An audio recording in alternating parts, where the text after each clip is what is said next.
你明明觉醒了喝酒就变强的九剑仙系统，却穿越到了这禁止饮酒的剑宗当中。宗门弟子飞出任务还不得随意外出，这导致原本废物的你还变得更加废。直到这次你获得了外出采购的机会，于是你便下山喝了个酩酊大醉。怎料回宗时却意外闯入了宗门小师妹的房间，伴随着数道响彻云霄的尖叫，几乎整个宗门的人都被惊动，而你被一众女弟子们扔到了广场之上。这也能睡得着，属猪的吧？这不是落月峰神月女帝的弟子顾长歌吗？这小子今天抽什么风？宗门禁止饮酒，他不单喝了，还醉闯我们落霞山，脏了小师妹。落霞峰冰清玉洁的仙子们，你们不是高高在上吗？咋被这个废物钻了被窝了？姐，听说我的小师妹清白没了，看她那副羞愧难当的模样，难道传言是真的？不会吧，醉成这样，这废物能干得动？你懂个屁！酒后才是最持久的，不要说一个，换做我10个一起上，我也能抗。一群老色皮侃侃而谈，忽然间就蹦出了一些虎狼之词，诸如鱼水之欢、比翼齐飞、琴瑟和鸣之类，传到落霞峰众女耳中，个个都羞愧难当，害臊了起来。大河之剑天上来！愣住干嘛？乱剑！英雄一路走好，我们会记住你的。下一秒，顾长歌气血翻涌，酒劲炸裂，红光满面。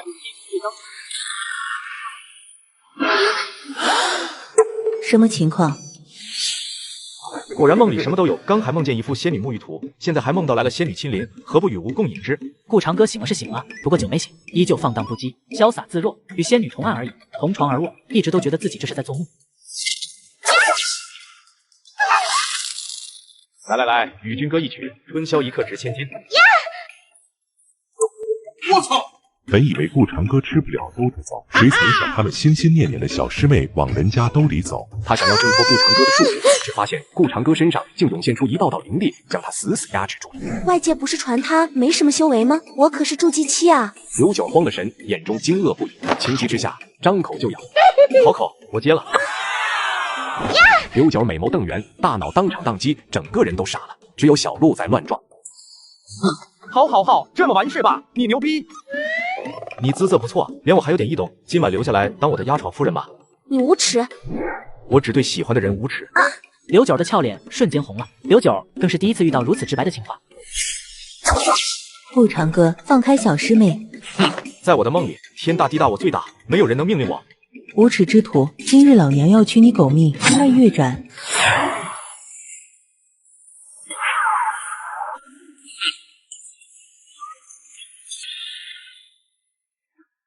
什么？一起上！是一起出手。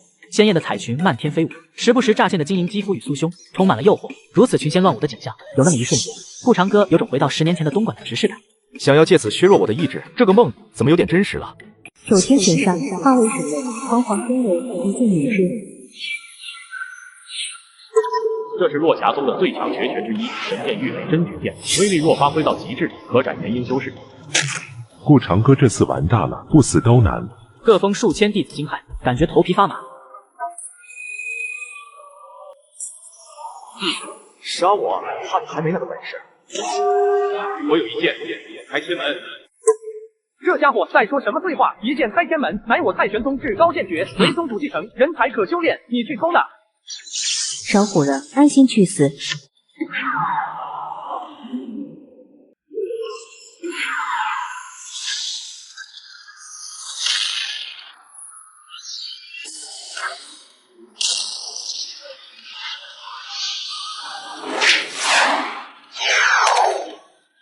见到万古王爷，只看一剑开天门。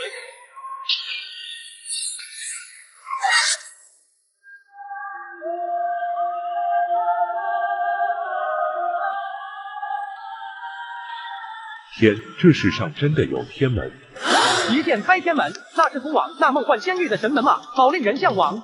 众人巨惊，数千弟子皆面带惊恐之色，遥望空中的那道天门，以及那把主宰天地的神剑。此时，太玄宗一个个封主输出，下一秒剑来。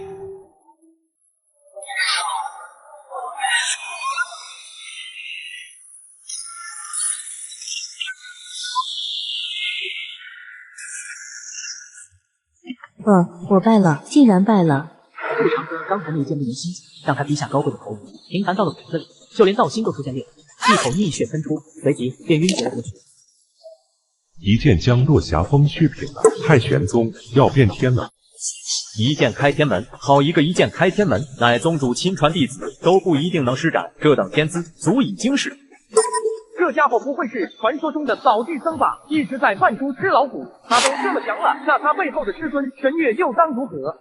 想到这里，他们都感觉头皮要炸裂。不仅仅是落霞山的女弟子，就连刚才离顾长歌最近的牛主都被斩，一招就差点毁了整个落霞山，且还让大师姐受创，晕死了过去。这当徒子太强了。嘿嘿，果然梦里什么都能干，这酒喝得爽啊！顾长歌放荡不羁，心情舒畅，简直就是想什么就有什么，只想让这个梦不要那么快醒。又喝，快阻止他，不要让他喝下去了。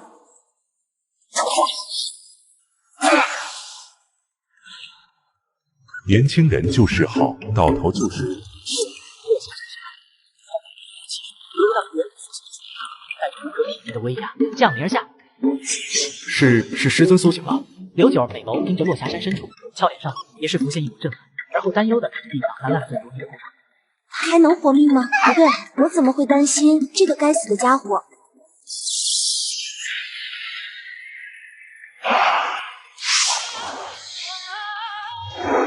这就是紫霞女帝的真面目。你们给本尊一个解释吧。师尊，您要再晚点出来，恐怕我们落霞峰就要被他给毁了。你可要为我们做主啊！好戏越来越好看了，紫霞女帝都被惊动，这小子怕是要死无葬身之地了。怎么会是他？他自然知道神月几年前带回来的一个弟子，当初他还感觉挺奇怪的，怎么会收一个天资如凡人的弟子？当场还嘲笑神月喜欢小白脸。简略说说事情吧。闻言，柳如月精神一振，并把顾长歌如何上了小师妹的床，以及如何将柳如雪和落霞山断崖的经过一一陈述了出来。但是他自己在月光下摊开胸脯的过程被他一概略过。我们落霞山弟子一向不染红尘性空，如今竟然被这家伙打破了，请师尊赐他宫刑之死。此话一落，所有男性的手都不由往来，就连紫霞脸上都浮现一丝尴尬，显然有些微火。自己这二弟子可真敢死。我落霞峰并非不近人情，幸好此子并没有造成人员伤亡，就先把他关押在后山，日后待神月师姐回来再做定夺吧。师尊，就这样算了。为师自有分寸，带下去吧。且慢。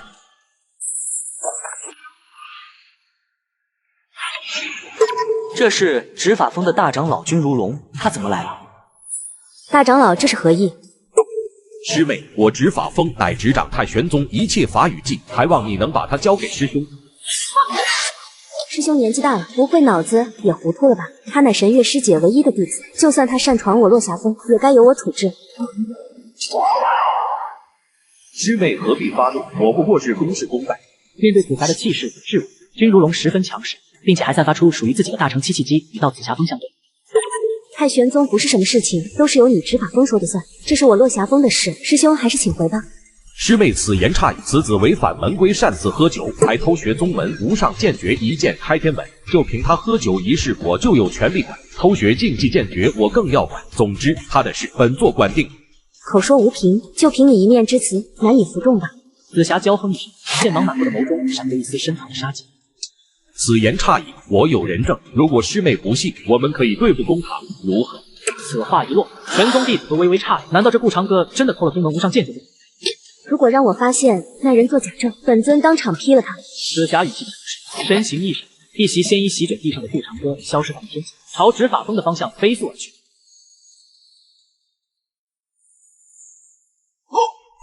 这是什么地方？这梦做的真稀奇，刚还在山上，现在就来到了大殿，梦里还有这么多人，有趣有趣。说着说着，顾长歌傻笑了起来。酒过千杯不知醉，拔剑狂舞龙蛇飞，平步青云凌绝顶，电光火影响惊雷。整个大殿之中，所有弟子和长老们都面露鲜血，就连紫霞和君如龙都有些。这小子好像陷入一种很美妙的意境中啊！此子天资不凡，居然在梦里领悟无伤剑意。龙泉酣畅饮，黄舞八神仙，剑走河谷指，风随李拐颠，微醺交戏海，似醉蟒翻渊，久负英雄气，豪情自古莲。刚吟完，强大的剑意袭刺之，无尽剑意在周身流转，像是在扳转天罡。你是一个喝酒就变强的穿越者，却穿越到一个禁止饮酒的剑宗当中，如今却有人污蔑你偷宗门剑诀。举头来喽！我操你妈！老子梦里我最大，你不知道吗？还敢说！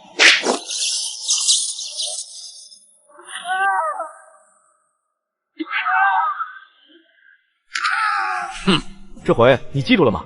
顿时全场鸦雀无声，嚣张！太他娘的嚣张了！顾长客，你目无法纪，违反宗规，擅自喝酒还打人，你该当何罪？你是谁？我顾长歌行事，何须向你解释？我乃执法殿13长老刘选，顾长客，你简直目中无人，给我跪下，接受本座的审判。执法殿是吧？审判长是吧？你们这群蠢东西，就是你们制定的那个破门规，让老子偷偷喝了5年的酒，每天都担惊受怕。5年，你知道这5年我是怎么过的吗？5年，他居然偷偷喝了5年的酒，还没被发现。哼，去你妈的审判长！在太玄宗，没有人能审判我。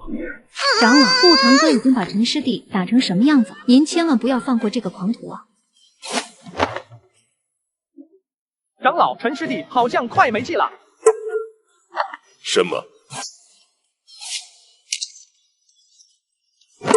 顾长歌，给本座一个合理的解释吧。我顾长歌行事，何须向他人解释？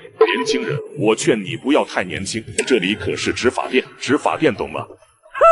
我管你什么执法殿，就算宗主来了，惹我不爽，我也当即赏他一个大逼斗。哼，你当真无法无天？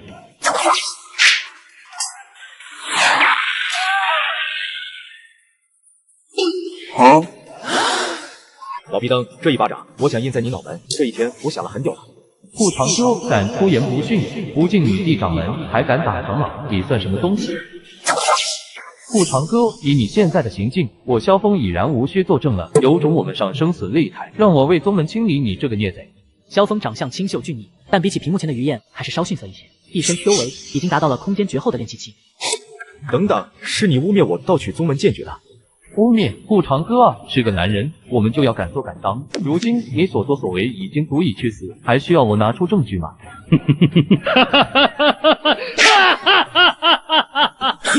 好，区一个炼气期，敢污蔑我？我污蔑你？如果你不信，我现在就可以亮出证据，给你讲道理，让你输得体无完肤。本想以普通人的身份与你们相处，可换来的确实污蔑，不装了，我摊牌了。磅礴而不可估，宛如天塌地裂，铁口之力瞬间朝雪兰席卷而下。姐，给我讲道理，让我告诉你，实力才是真理。他居然在如此年纪达到了元婴期修士，他竟然突破元婴了。要知道，达到元婴期的年轻人，在这一统八部，也仅只有那几位绝世的序列天骄才达到。他的实力怎么可能这么强？姐，在我梦里装逼，得看我答不答应。顾长歌，你不讲规矩。规矩？你居然给我讲规矩！萧云是我哥，你这么对我，他绝对不会放过你。萧云是谁？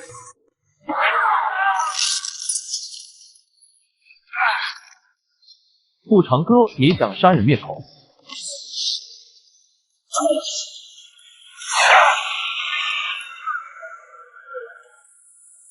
你连死在我手上的资格都没有，只配在我脚底下摩擦。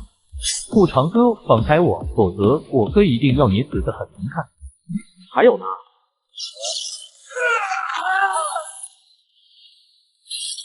你居然废了我的丹田！顾长歌，够了！我者皆是我敌。凌冽的剑气对顾长歌宛如惊涛骇浪般陡然爆射而出，周身领域随之展开，将周身1尺内的众长老们全部包裹，瞬时开决，1尺为定。1尺之内是我的世界，谁动谁先死。快退！长老们怎么了？外面的人根本不知道发生什么，看到众长老双股打战，还汗流浃背，都感觉到不可思议。够了！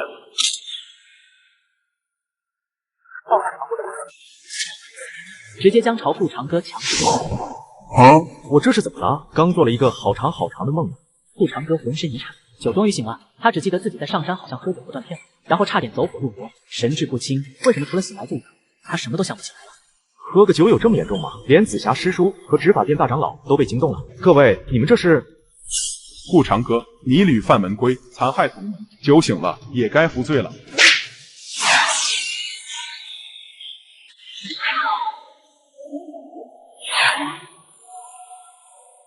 住手！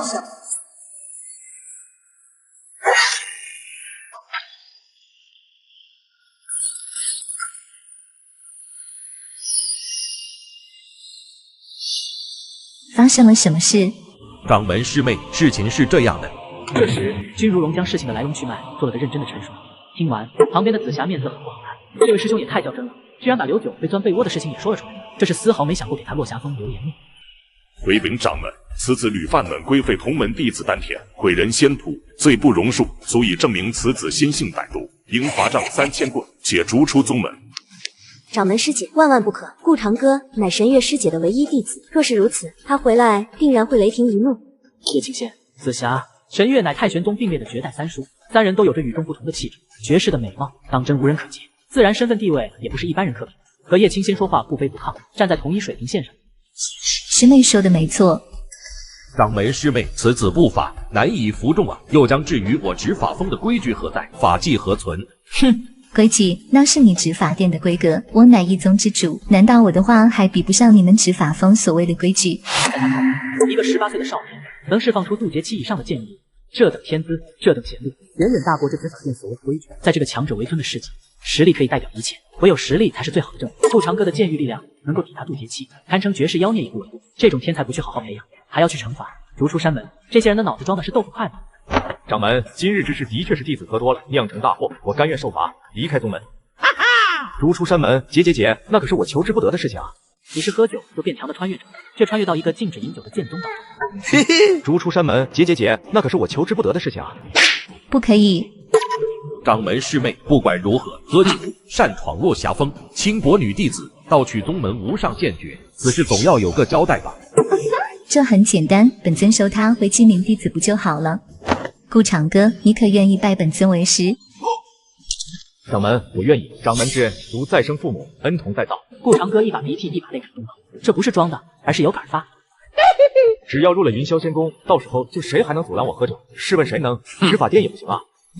掌门，那萧峰丹海被废一事，一个练气的卡拉米，废了就废了。至于你最闯落霞峰一事吗？就看这小丫头自己的意见了。本尊很痛恨难的钻人家小姑娘的被窝了。你别怕，本尊不会以对他们的方式对你，你尽管畅所欲言，他任凭你处置。这事要不算了吧？顾师兄也是醉酒无心。我操！就这样算了。那之前擅闯落霞峰的弟子被揍了道心崩塌，算怎么回事？天赋绝世，背景无敌，果然可以为所欲为啊！小师妹，你放心，师兄会对你负责的。谁需要你负责的？好了，此事就告一段落了。师兄，既如此，过去的事情就不追究了吧？掌门师妹，你都如此说了，师兄 What can I say？ 紫霞师叔，今天的事冒犯了，改日我等会上落霞山向您亲自请罪。那紫霞师妹，我们就告辞了。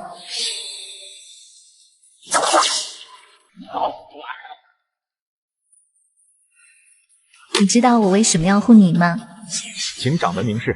本尊虽贵为太玄门的掌教，却不能让宗门的人都服从。在108座主峰上传承无数，各大峰主各怀鬼胎，这仙宫下的水也快淹了上来。将来的事无需跟你讲太多，你只需要记得5个月后会迎来50年后一场宗门大比，前5名可入剑帝秘境。剑帝那可是超越渡劫期的存在啊！我希望你在宗门大比中能够夺得入剑帝秘境资格，好吗？听闻宗门内各大神峰天骄如云，弟子怕有心无力啊！何况我神月师尊也不知道我拜你为师的事情。你无需担心，等神月师姐回来，我自会向她说明一切。好了，把一件开天门施展给我看。我操！啊这！顾长歌惊讶一声，其实他哪会什么一剑开天门？不过昔日一次醉酒，无意看到了神月在练剑中施展了一招恐怖的剑诀，在醉梦中无意中施展而出。放心吧，我不会问罪你的，施展出来给本尊瞧瞧。行。一剑出天门开。就这，裤子都脱了，你给我看这个。叶清仙顿时失望至极，像看傻子一样看着顾长歌的表演。顾长歌羞愧难当，就差找个地方钻进去了。有酒吗？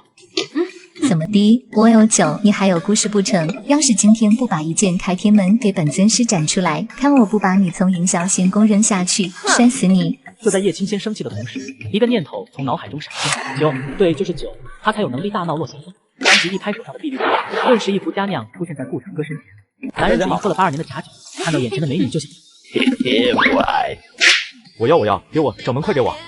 给你，你倒是说清楚，把什么给你啊？叶清仙一愣，随即反应了过来，玉手一拍，3壶酒同时出现在顾长歌身前。痛快，畅快！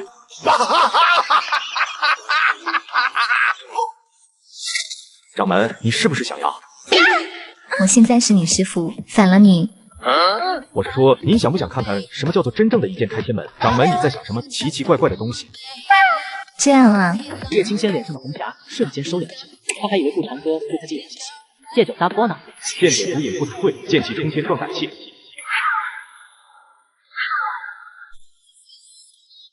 这是要变身了吗？看到顾长哥浑身散发的滔天剑意，叶青仙眼中色彩亮丽，期待地看着他。无身如剑，可斩天上日月星辰。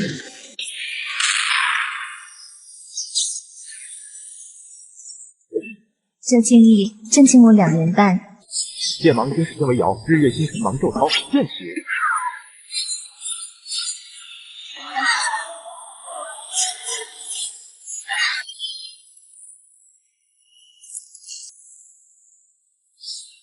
虽然顾长哥没有施展出真正的一剑开天门，但这一剑的利益却一点都不逊他，这让叶青仙心中瞬间狂喜，像是捡到宝一样。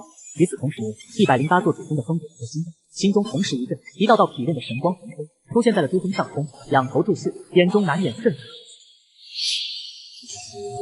剑气袅袅峰峦，遥见梵烟纷飞落，百花谢，大梦四长歌。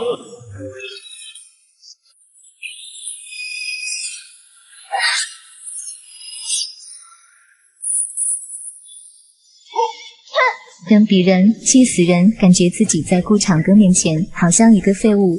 不对，就是一个废物。除了修行时间长点、修为高点之外，他哪里都比不过顾长哥，更像是平平无奇的凡间女子，心中生不起半点高傲。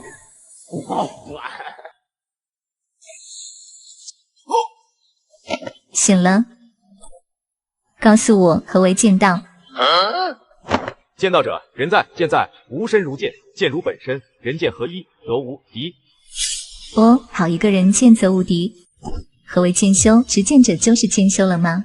剑道意境锋芒毕露，剑气、剑心、剑意、剑势，剑体者勇往直前，无畏一切险阻，杀伐中成长。就算前方是黑暗深渊、龙潭虎穴，也敢独闯一方。剑随人心，便剑心，人势越强，剑势就越盛，剑意越纯粹，意境则通天。剑道乃是黄大道，剑修者心中必有一把剑，或无畏，或仁义，或胸怀寰宇，或心系苍生。道心不迷茫，剑心就不会迷茫。顾长哥朗声讲述，叶青仙一副若有所思的模样，感觉顾长哥讲的相当高级，似乎另有感触，甚至身上油然而生玄之又玄的奥秘。我操！我不就随便瞎扯了几句小说中的东西吗？这是叶青仙的无上剑体被触动的东西，他乃天生绝世剑体，出生便亲临无上剑道，这也是他为什么能在太玄门诸强中脱颖而出的原因。嘿嘿，剑体本是无敌路，何须再借他人言？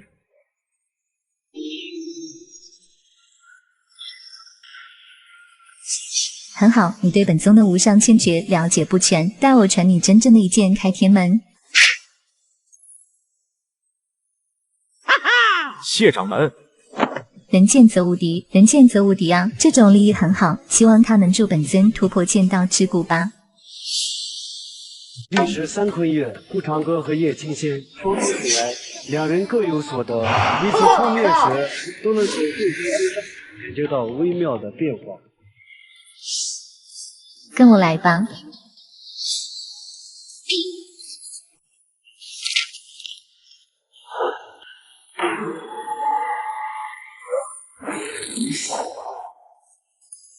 精气简直要化成水了，这就是掌门的后花园。这个小世界是瑰宝啊，在这里修行事半功倍。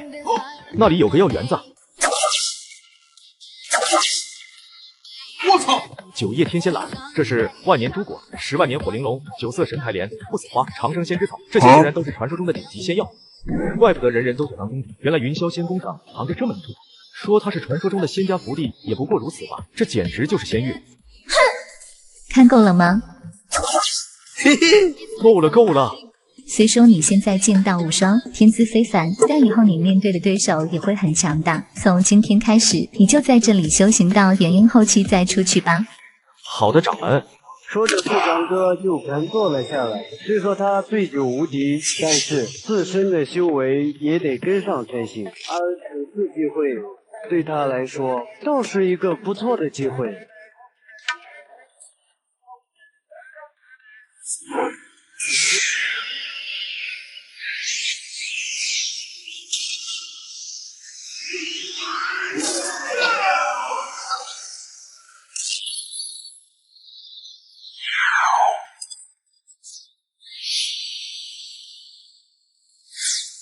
强哥，你突破了。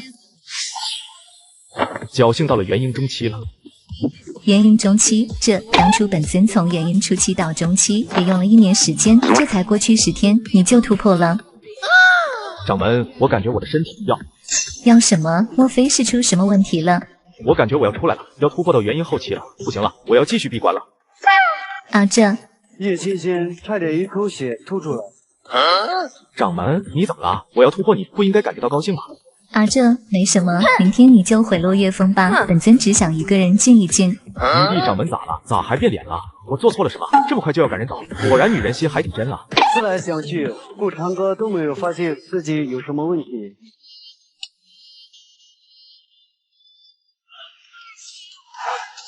已经100多天了。小师妹还在等你的小情郎。大师姐，你休要胡说，那家伙拿走了我的东西，我不过在这里向他讨回罢了。小师妹害羞了。就因为他说了你等我3个字，就让小师妹在这里等他这么久。那小子要是还不回来，二师姐就带你去元宵仙宫找掌门评评理。不，说不准人家正在修行之中，我们不能这样做，他会不高兴的。小师妹倒是挺体贴人家的，这才多久就开始护着人家了，恋爱脑果真逆天。师尊曾经禁止我们外出是有原因，这儿女之情太影响到心了。好了，我们走吧。要是那小子忽然回来，我们在这里会妨碍人家的。见两人离去，刘九不由叹息一声，眼神有些飘忽，再次向云霄仙宫的方向望去。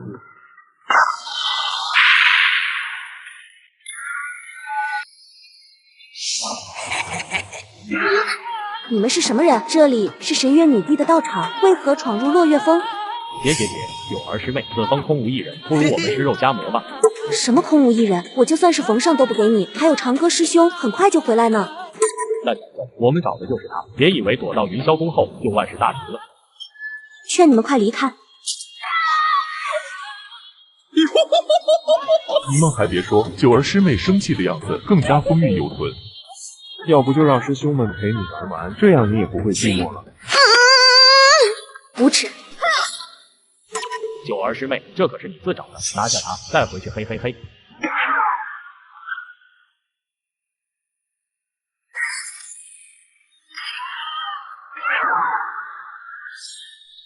可恶，这些混蛋！难道我今天要落入他们手中不成？小师妹，随我们回天玄峰吧，我们一定把你捧在手心的。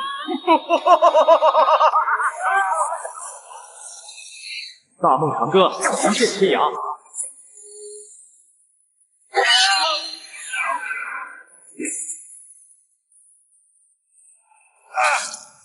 你不能杀我，萧云公子马上就要出关了。萧云是谁？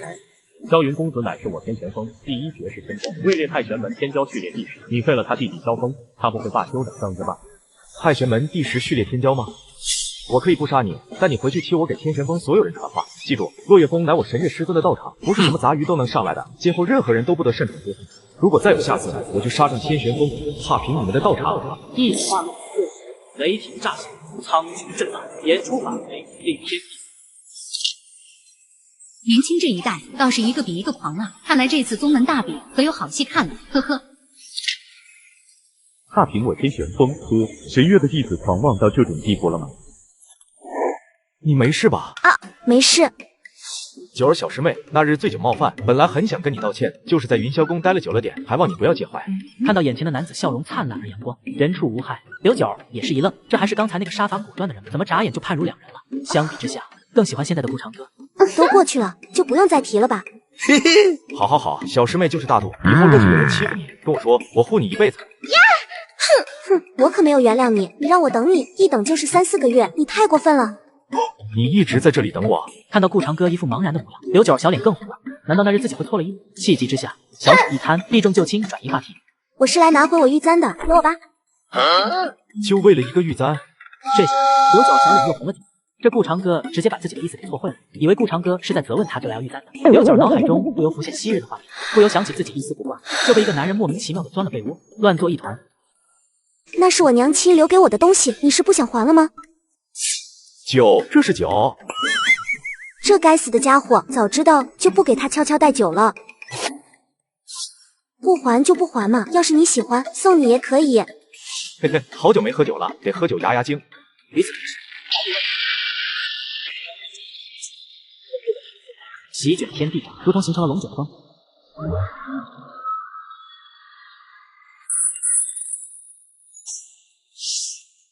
遇到了化神巅峰了。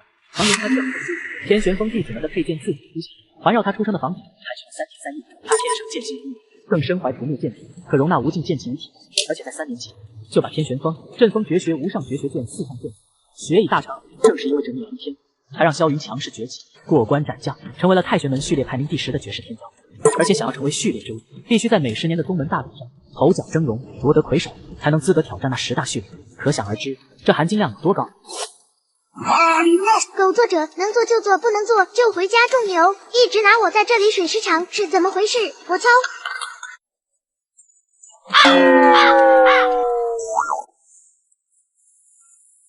嘿嘿，醉酒佳人陶红面，不忘烟雨交太休。手如柔荑，肤如凝脂，脸如虬蛴，齿如护膝，琴手峨眉，巧笑倩兮，美目盼兮。南国有佳人，容华若桃李。小师妹你好美。话落，刘九玉容一红，怦然心跳，小脸上的红霞熠熠生辉，根本挡不住毒鼠这个男人的魔力，夹杂着酒香侵入他的鼻息，让他一阵意乱情迷。有才，还这么会聊，简直让他受不了。长这么大还是第一次，不对，是第2次如此被撩动心扉。上一次还是几个月前，他到现在都不知道内心该勇敢迎合还是抗拒。师兄，你又喝醉了。月下一壶酒，醉卧佳人怀。来来来，我们再饮，喝酒就能忘掉一切烦恼。哼，不，这不可能。刘九又羞又急，他曾经听闻男人最容易酒后乱性。半个时辰后，仰躺在草地上，手举酒坛邀月。醉酒后的刘九也唱醉成痴，静静地躺在你胸怀，一只脚搭在膝盖上，轻轻地摇荡着。师兄，你眼睛里好像有光哎。不但有光，还有你。长歌师兄，你醉酒后就像变了一个人，仿佛有一股令人无法自拔的魔力，引人忍不住走入深渊。嘿嘿，意思你说我是魔鬼了？看到近在咫尺的美女，顾长歌心中莫名有种冲动。此时两人都喝醉了，说话都有些飘飘然的样子。长歌师兄，你父母呢？在这个时候，除了师尊，我哪有什么亲人？想不到师兄和我都没有父母，你也应该很孤独吧？刘角说着，头偏了回去，睡了过去。而他的话却触动了顾长歌的心。妈，你们还好吗？顾长歌仰望星空，似要穿过无尽星域，到达那星空的那一端，回到父母的身边。而他就这样呆呆地仰望星空，渐渐地陷入了沉睡中。你可算是出关了。这是谁干的？那顾长歌仗着有掌门撑腰，不但废了风师弟的丹田，还杀了我们好几名师兄弟。你可要为我们讨回个公道啊！你说你们去过落月峰还不止一次。是啊，萧云公子封师弟违背，掌门处事不公，我们就想去好好教育一下那顾长歌，为他讨回一个公道。孩子，你这是想毁了我天玄峰吗？萧云公子怎么了？有什么不对？你知不知道，就连我们师尊都不敢轻易上大落月峰，你们怎么敢的？就凭你那空前绝后的炼气期吗？你们知不知道顾长歌的师尊是谁？要知道，3年前那一战，在萧云脑海中还历历在目。天玄道人和神月女帝不知何时在落月峰起了争执，两人打到出手。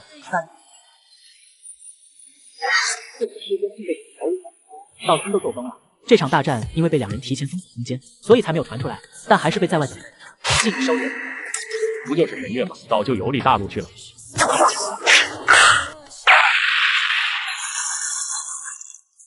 神月师伯的名字也是你能提的。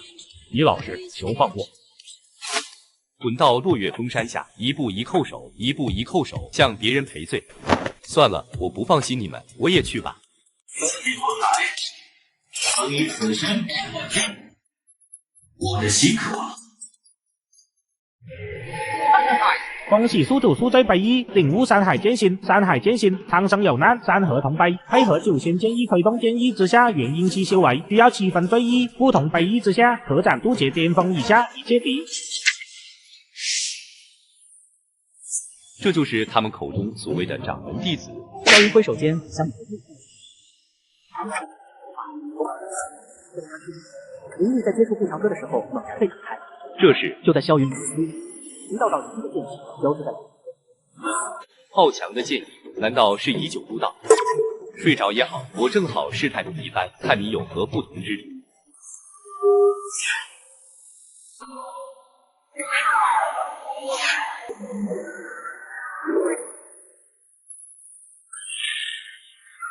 这不可能，绝对不可能！我不信，我看你们看过几本四象之力。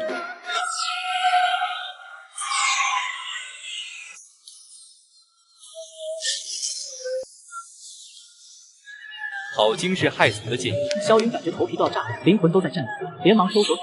只见顾长歌体内3道泡泡般剑芒如大海。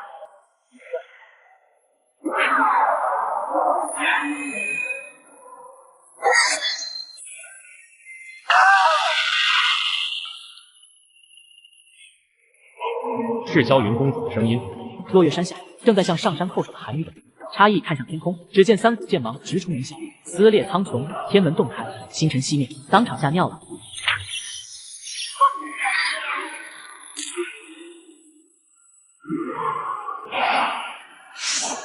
出手的正是紫霞。只见他灵光一闪，来到了顾长歌近前。当发现旁边有自己炼制500年的千日醉仙酒，居然出现在这里时，当即脸色沉然了下来。就算自己都舍不得喝，这里居然出现5坛。看到这里，他都有种脑充血。庞大的大神压下3重剑意，紫霞女帝震惊。要知道，她现在也不过修炼剑魔经，还修炼出双重剑意。杀了他，夺取剑心。紫霞体内传出另外一个声音，神色忽然变得冰冷起来，身体居然不受控制。闭嘴！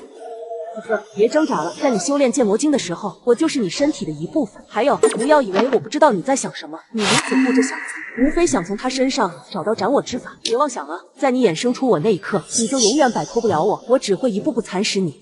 你休想！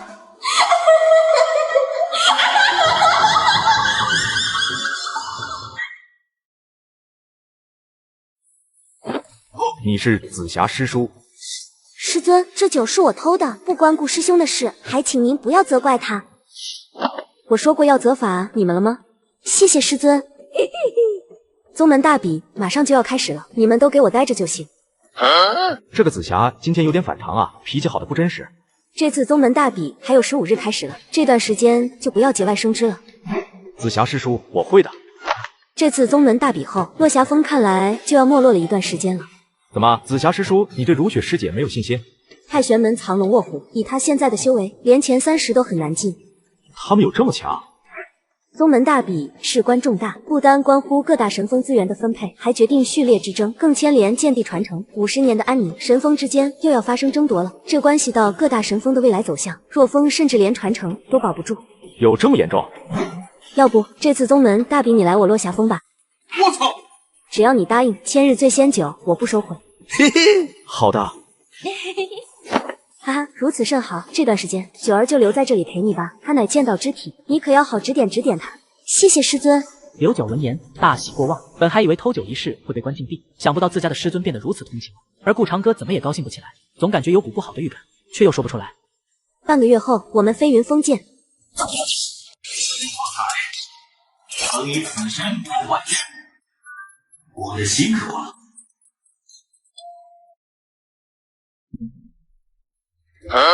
怎么宗门中响了？师兄，忘记今天是什么日子了吗？嘿嘿，怎么会？小师妹，你这次可要争口气啊！落霞峰能不能扬眉吐气就看你了。好。比赛大家可尽情发挥，亦可喝酒助兴。请问女帝掌门，弟子是否拥有向他封弟子问剑的资格？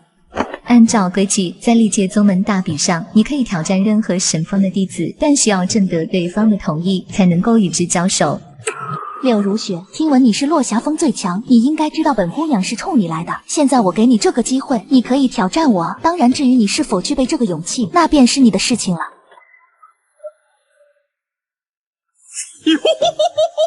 柳如雪不过刚达到元婴期，看来落霞峰当真后继无人了。回想100年前，落霞峰的冷玉儿是何等绝世，差点把各大神峰天骄打断层了。就连曾盛极一时的绝世天骄凌风，一身修为都被废了。两峰可是结下了很深的仇怨。化神期代表不了什么，再如何，雷师兄你如今雷神诀大成，这舞台也该是我们雷神峰的了。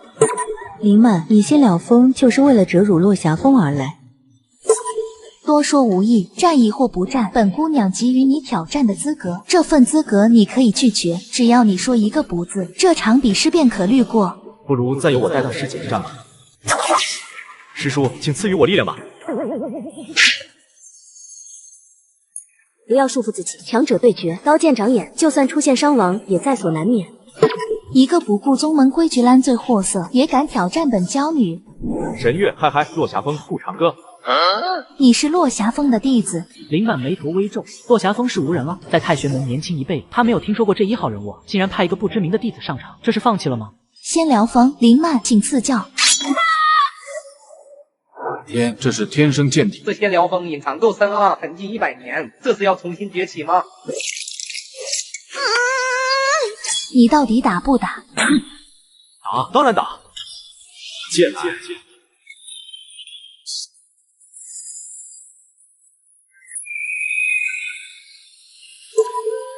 什么情况？难道他也是剑体？山河剑诀。云母流光隐身，长河剑落小星辰。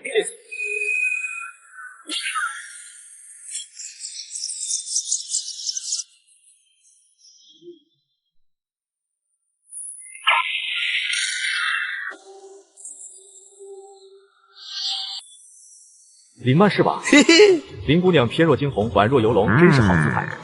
这酒敬你。安敢坏本姑娘道心？我叫早发，好心敬你，你却敬酒不吃吃罚酒。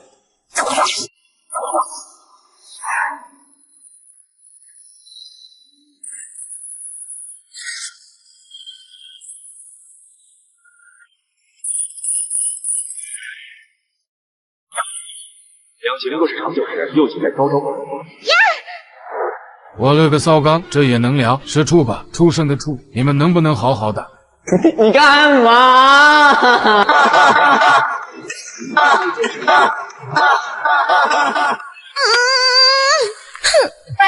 吃醋了？哼，我跟一个醉鬼吃醋，我吃得着吗？嘴上说着不吃醋，可是情绪却把他出卖了，尤其那双恨不得将顾长歌生吃的眼神，根本藏不住。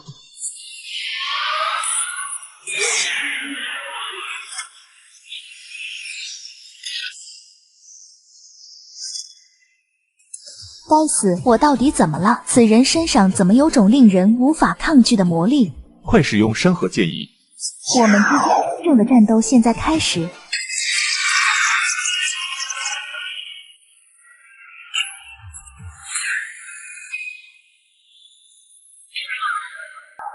这一剑有点意思，但很可惜，你还没有练到家。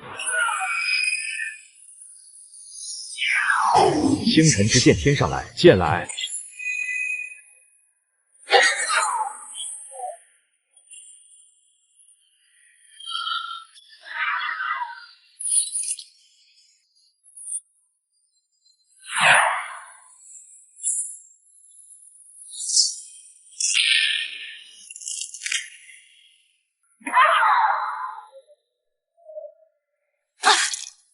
我败了，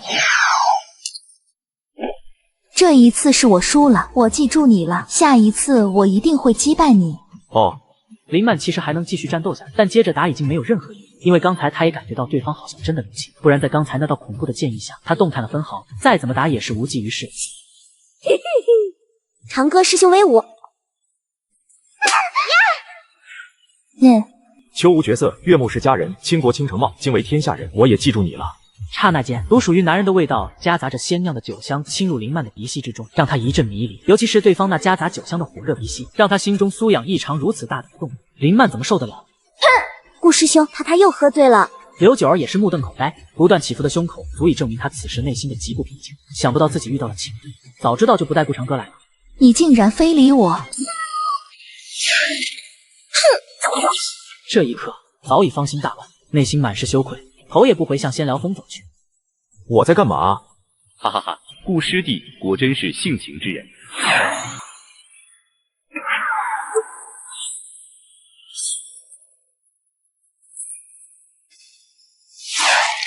何人？顾师弟不要误会，刚才不过试探你一番。哼，我认识你。我乃天旋风萧云，余弟招惹了顾师弟，特意替他来向你道歉，希望顾师弟大人有大量。萧云是谁？不认识。啊！